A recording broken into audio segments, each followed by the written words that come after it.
আসসালামু আলাইকুম।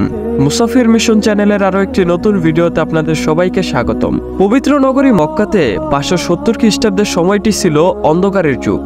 ঐতিহাসিকরা একে বলেন আয়ামে জাহেলিয়া অথবা অজ্ঞতার যুগ। সেই সময় মক্কা ছেয়ে গিয়েছিল মূর্তি পূজায়। এমনকি জানলে অবাক হবেন, পবিত্র কাবা শরীফের ভিতরেও ছিল 360টি মূর্তি। সেই সময় মক্কা নগরীতে কোনো কন্যা সন্তান জন্ম নিলে তাকে জ্যান্ত মাটিতে দাফন করা হতো। সেই অন্ধকার যুগের সময় মহান আল্লাহ তাআলা আলোর রোশনি হিসাবে 12 রবিউল আউয়াল মহানবী হযরত মুহাম্মদ সাল্লাল্লাহু আলাইহি সাল্লামকে পৃথিবীতে প্রেরণ করলেন। জন্ম নিলেন সেই মহৎ ব্যক্তি বিশ্বনবী হযরত মুহাম্মদ সাল্লাল্লাহু আলাইহি সাল্লাম। তার জন্ম তৎকালীন মক্কার প্রভাবশালী কুরাইশ গোত্রে। তার জন্মের কিছুদিন আগেই তার পিতা আব্দুল্লাহ মারা যান। তারপর মা আমিনের আদর ও স্নেহের মাধ্যমে আস্তে আস্তে বড় হতে থাকে বিশ্বনবী হযরত মুহাম্মদ সাল্লাল্লাহু আলাইহি সাল্লাম। তবে তৎকালীন সময়ে মক্কার প্রভাবশালী পরিবারে একটি নিয়ম ছিল যে তাদের সন্তানরা একটি নির্দিষ্ট সময় পর্যন্ত একটি বেদুইন পরিবারে থাকবে, যাতে তারা শারীরিক এবং মানসিকভাবে সুস্থ সবল থাকতে পারে। এই জন্যই জন্মের পরপরই মহানবী সাল্লাল্লাহু আলাইহি সাল্লামকে দিয়ে দেওয়া হয় বেদুইন নারী মা হালিমার কাছে। মা হালিমাই হচ্ছে তার দুধমাতা এবং তিনি পরম স্নেহে মহানবী সাল্লাল্লাহু আলাইহি সাল্লামকে আস্তে আস্তে বড় করতে থাকেন। মহানবী সাল্লাল্লাহু আলাইহি সাল্লামের বয়স যখন 5 বছর, তিনি তখন ফিরে আসলেন তার মা আমিনার কাছে।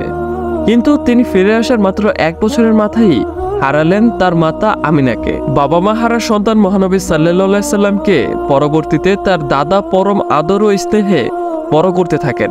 কিন্তু মাত্র 2 বছর পরেই তার দাদা তাকে ছেড়ে চলে যান। অর্থাৎ মাত্র 2 বছর পরেই মারা যায় মহানবী সাল্লাল্লাহু আলাইহি সাল্লামের দাদা আব্দুল মুতালিব। প্রিয় দাদার পর শিশু মহানবী সাল্লাল্লাহু আলাইহি সাল্লামের দায়িত্ব নিলেন তার চাচা আবু তালিব।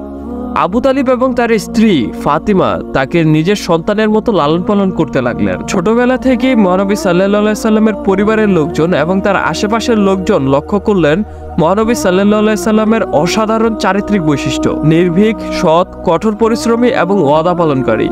অর্থাৎ একজন মানুষের মধ্যে যত ধরনের চারিত্রিক সুন্দর গুণাবলী থাকা প্রয়োজন, তার সবই দেখা যেত ছোটবেলা থেকেই মহানবী সাল্লাল্লাহু আলাইহি সাল্লামের মাঝে। চাচা আবু তালিব ছিলেন একজন ব্যবসায়ী। তার সাথে বিভিন্ন সফরে গিয়ে খুব অল্প বয়সে রপ্ত করে ফেলেন ব্যবসা। মহানবী হযরত মুহাম্মদ সাল্লাল্লাহু আলাইহি সাল্লামের বয়স তখন 12। চাচা আবু তালিবের সঙ্গে একটি ব্যবসায়িক সফরে যাওয়ার সময় তার সঙ্গে ঘটে একটি অদ্ভুত ঘটনা। প্রচন্ড রোদে জর্ডানের উত্তপ্ত মরুভূমিতে যখন তারা মালামাল নিয়ে যাচ্ছিলেন, তখন দূরে থাকা এক গির্জার পাত্রী দেখলেন এক টুকরো মেঘ একটি ছোট ছেলের উপরে ছায়া দিয়ে যাচ্ছে। তিনি লক্ষ্য করলেন ছেলেটি যেখানেই যাচ্ছে মেঘটিও সেখানেই যাচ্ছে।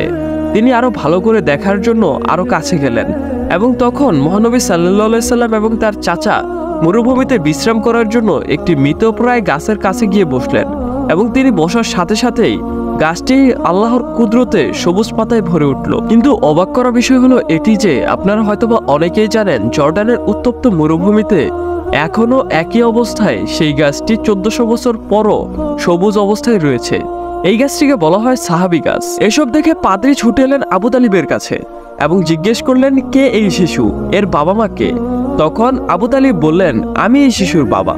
তখন পাদ্রী বললেন, এই শিশুর বাবা মা কারোই বেঁচে থাকার কথা নয়। মহানবী সাল্লাল্লাহু আলাইহি সাল্লামের চাচা খুব অবাক হয়ে জিজ্ঞেস করলেন, আপনি এইসব কোথা থেকে জানলেন?